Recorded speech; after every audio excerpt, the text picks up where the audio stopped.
Comme chaque année, Mariah Carey revient célébrer Noël avec son mythique All I Want for Christmas Is You. Nul besoin de relecture, la version originale de 1994 se suffit à elle-même.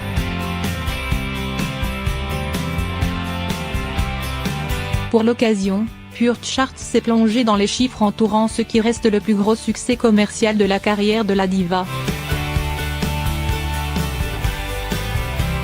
60 millions.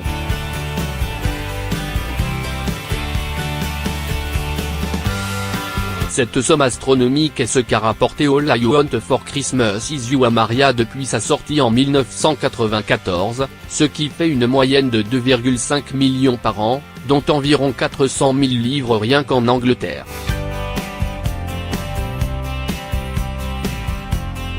Une somme bien évidemment due aux ventes du single et de l'album, voire plus bas, mais aussi depuis quelque temps, grâce à la comptabilisation des vues YouTube et des écoutes en streaming.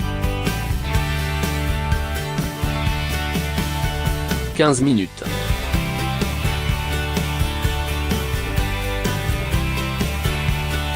Le temps qu'il a fallu à la diva pour écrire la chanson. C'est son label Columbia Records qui lui a, au départ, demandé d'enregistrer un album de Noël pour sortir du carcan pop. La chanteuse a immédiatement accepté. Quand nous avons commencé l'album, il fallait faire un équilibre entre les hymnes de Noël et les chansons festives.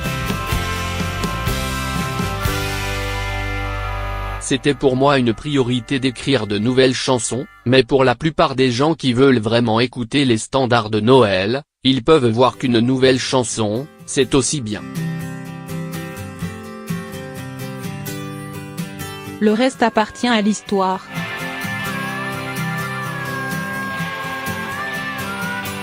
« 15 millions.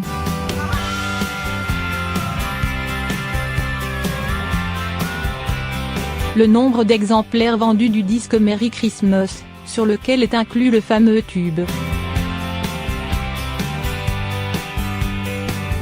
Quatrième album studio de la chanteuse, il intervient en plein milieu de sa grande période de succès dans les années 90.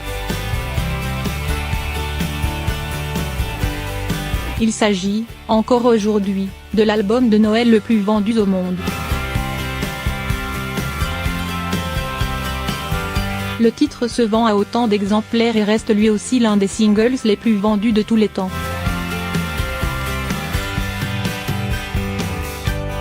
Sixième.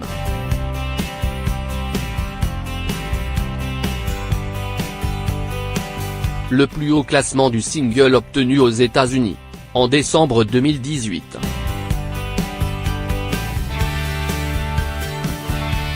Eh oui.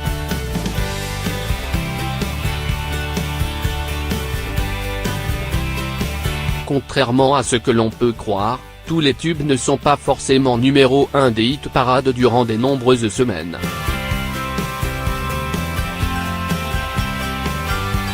À sa sortie, bien qu'il ait été populaire, le titre était inéligible au Billboard Hot 100 car il n'était pas officiellement un single.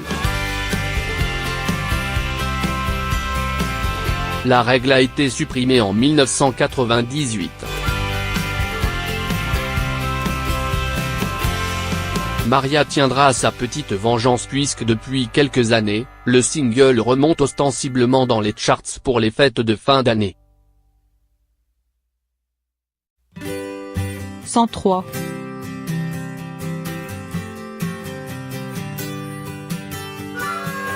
C'est le nombre de fois, selon setlist.fm, que Mariah Carey a interprété le tube sur scène.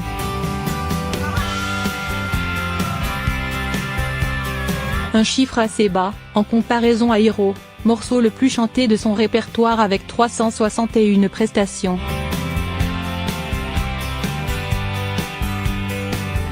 En réalité, ce n'est que très récemment que la chanteuse s'est mise à véritablement défendre ce titre sur scène, pourtant le plus célèbre de son répertoire.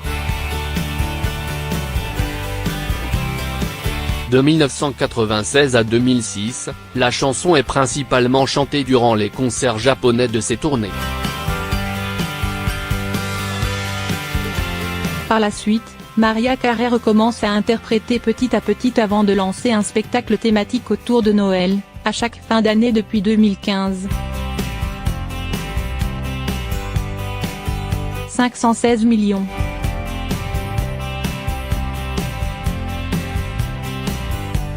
Le nombre de vues pour le clip, publié en novembre 2009 sur YouTube. Année après année, le compteur explose à l'approche de Noël. Certains internautes s'amusent à observer que la période des fêtes de fin d'année débute véritablement lorsque les vues du clip augmentent de façon considérable.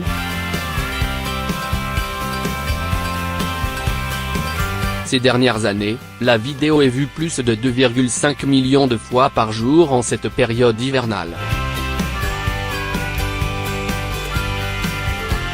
460 millions.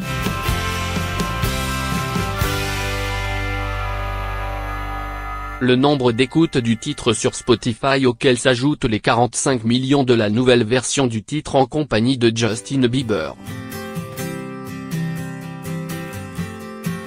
Il s'agit donc bien évidemment du titre le plus populaire de la diva sur la plateforme devant We Belong Together et Always Be My Baby. 60.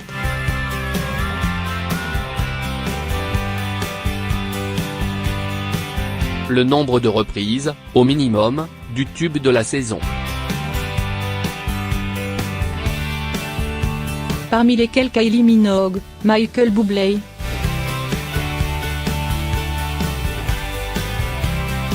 Miley Cyrus ou Shania Twain.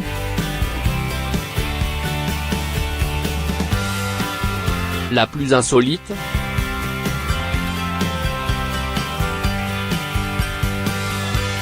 Celle du célèbre youtubeur américain Anthony Vincent reprenant la chanson dans 20 styles différents. Si vous avez toujours rêvé de savoir comment Usher, Imagine Dragons, Bruce Springsteen ou Depeche Mode pourraient reprendre le tube, c'est ici.